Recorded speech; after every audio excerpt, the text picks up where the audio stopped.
आनंद उत्सव अनहद की धारा, आनंद उत्सव अनहद की धारा। क्या परम सत्य के मार्ग पर भटकना अनिवार्य है? पहले जानते हैं परम सत्य क्या है। परम सत्य का अर्थ है जो शाश्वत है, जो अपरिवर्तनशील है, जिसके लिए गुरु नानक देव जी कहते हैं आदि सच जुगादि सच।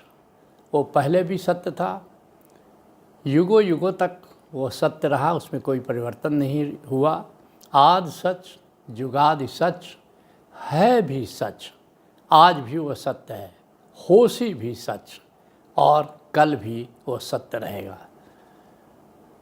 लेकिन परम सत्य की खोज ये बड़ा चुनौतीपूर्ण है। लेकिन फिर भी इस खोज का मानचित्र क्या होगा? और कभी कोई भी परमात्मा के द्वार तक पहुंचा तो किस मानचित्र का उसने उपयोग किया, किन रास्तों का उसने उपयोग किया? अगर इससे हम परिचित हो जाते हैं तो हमारी खोज की दिशा सही हो जाती है। खोज के इस चित्र में अथवा इस राह में, परमात्मा की राह में 6 मील के पत्थर आते हैं। क्या क्या है वो मील का पत्थर? पहला मील का पत्थर है पूरा गुरु, सतगुरु, समर्थ गुरु, कामिल मुर्शिद। अगर ये कामिल मुर्शिद तुमको मिला तो परमात्मा की खोज की संभावना बढ़ जाती है। दूसरा मील का पत्थर क्या है कि ध्यान, क्योंकि परमात्मा की प्रतीति पहले अपने भीतर होती है, फिर तो बाहर भी हो सकती है। और भीतर परमात्मा की प्रतीत करने का एक ही उपाय है और वह है ध्यान। तीसरा माइलस्टोन क्या है? ओंकार, अनाहत नाद, प्रणव, उद्गीत, जो हमारी आत्मा का संगीत है और समस्त अस्तित्व में उसकी गूंज है। फिर चौथा माइलस्टोन क्या है? आत्मज्ञान। ब्रह्म या परमात्मा हमारे भीतर आत्मा की तरह विद्यमान है, तो उस आत्मा को जाने बिना परमात्मा का ज्ञान नहीं हो सकता। और ये जो मानचित्र मैं दे रहा हूँ, इस पर कसौटी पर, इसकी कसौटी पर कसते जाओ कि तुम्हारी यात्रा की दिशा सही है अथवा नहीं है। तो चौथा मील का पत्थर है आत्मज्ञान, आत्मा की प्रतीति, आत्मा का अनुभव। और अब 5वें माइलस्टोन पर परमात्मा की प्रतीत है, परमात्मा का ज्ञान है, ब्रह्म ज्ञान है। लेकिन यहाँ भी रुकना नहीं है। तो तुमने ब्रह्म को जान लिया, इसका मतलब ये नहीं कि तुमने ब्रह्म को पा लिया। तो छठा माइलस्टोन है, वो है भक्ति है, अर्थात अब परमात्मा के प्रेम में पड़ जाना। और ये प्रेम फिर निरंतर बढ़ता चला जाता है। तो अगर इन 6 मील के पत्थरों से होकर के तुम्हारी राह गुजर रही है तो समझ लेना कि तुम्हारे खोज की दिशा बिल्कुल सही है। और चूँकि ये मील के पत्थर दिखाई नहीं देते, तो इसलिए यहाँ कदम कदम पर भटकाव है। करीब करीब जंगल में तुमको चलना है, तुम्हारे पास कोई कंपास नहीं है, कोई नक्शा नहीं है। ये संतों ने जो संकेत किए हैं ऐसे कुछ सूक्ष्म मील के पत्थर हैं, इसलिए कदम कदम पर भटकाव है। तो जो पहला मील का पत्थर है उसके बारे में पहले जानते हैं कि पहला मील का पत्थर है पूरा गुरु की खोज। कई संतों ने कहा है कि पूरा गुरु की खोज अगर हो जाए तो करीब करीब आधी यात्रा पूरी हो जाती है। लेकिन मामला बड़ा कठिन है। कबीर साहब कहते हैं भंवर जाल बगुजाल है। एक तो संसार का जाल है, ऊपर से बगुलों का जाल है, नकली गुरुओं का जाल है।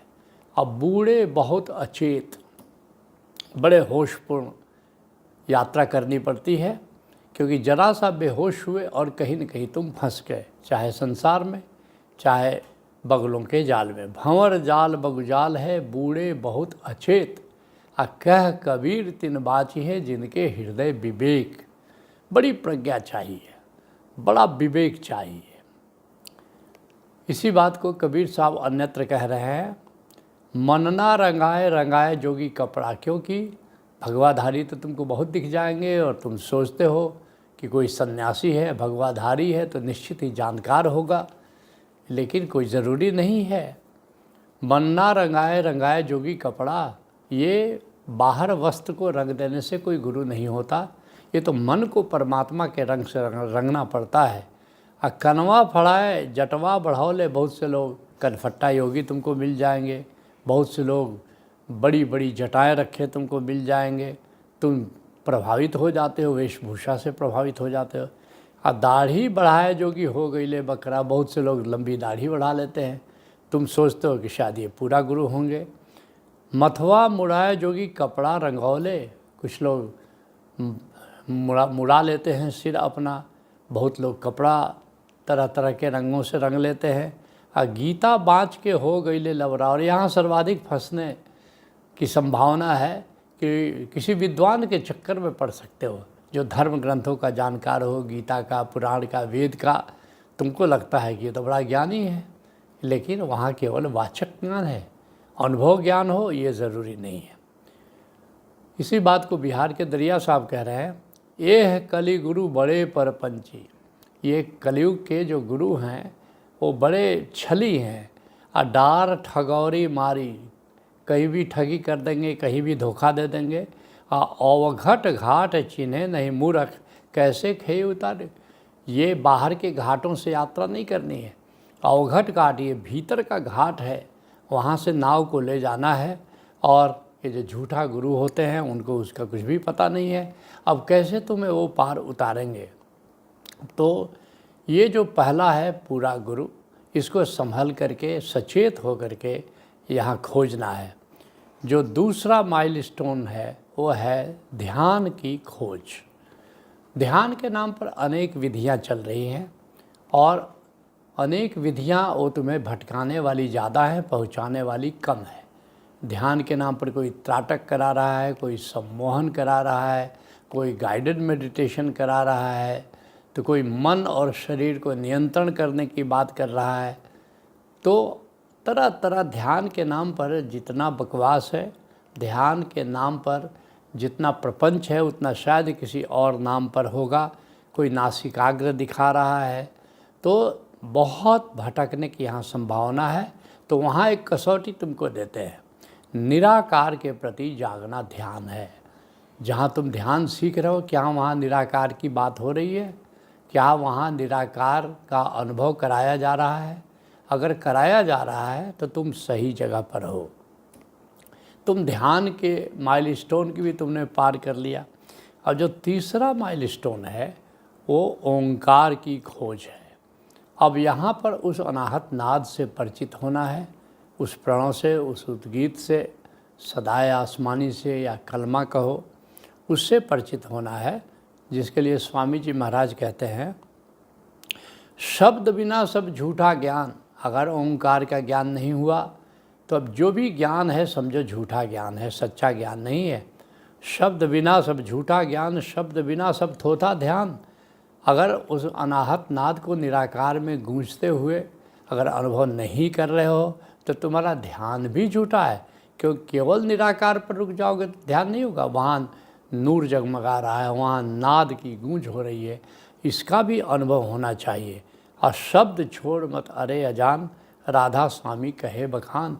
इसलिए शब्द को छोड़ करके अगर तुम इस परमात्मा के मार्ग पर चल रहे हो तो निश्चित समझो कि तुम भटक जाओगे। चौथा जो माइलस्टोन है वो है आत्मज्ञान, आत्मा की खोज। तो ये जो जब तक अपनी आत्मा को नहीं जानोगे तब तक ब्रह्म को नहीं जान सकते, क्योंकि आत्मा बूंद की तरह है और ब्रह्म सागर की तरह। जब बूंद से परिचित नहीं हुए तो सागर से परिचित नहीं हो सकते। इसलिए राजस्थान के दरिया साहब कहते हैं, दुनिया भरम भूल भौल बौराई। दुनिया पागल हो गई है, भूल करती जा रही है, भ्रम में फंसती जा रही है।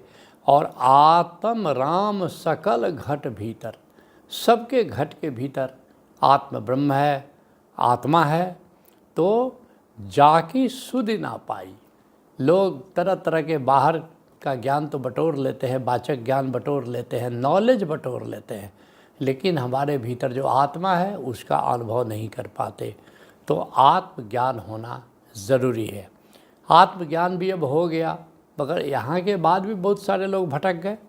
तो 5वां माइलस्टोन है परमात्मा की खोज। अब परमात्मा क्या कहाँ है? कोई 7वें आसमान पर, अर्श पर खोज रहा है, कोई मंदिर में खोज रहा है, कोई मस्जिद में खोज रहा है, कोई चर्च में खोज रहा है। लेकिन नहीं, असली बात यह है, ओशो कहते हैं कि जिस दिन आकाश की चैतन्यता को जानोगे उस दिन तुम परमात्मा को जानोगे। तो आकाश, केवल ये भी कर लो कि आकाश परमात्मा, ये भी तुम्हारी मान्यता है नहीं। क्या इसकी जीवंतता का तुमने अनुभव किया? क्या तुमने इसकी चैतन्यता का अनुभव किया? अगर किया तो तुमने ब्रह्म को जाना। कि जैसा मैंने पहले कहा, केवल ब्रह्म को जान लेना काफ़ी नहीं, तुमको ब्रह्म को पाना होता है। और ब्रह्म को पाने का या किसी को भी पाने का एक ही रास्ता है, वह है प्रेम, वह है भक्ति।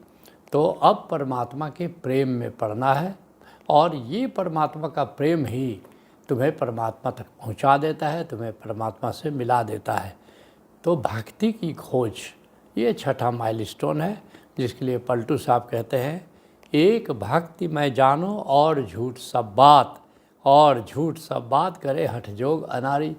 और परमात्मा को की साधना में लोग हठ योग करते हैं, तंत्र योग करते हैं, न जाने क्या क्या करते रहते हैं।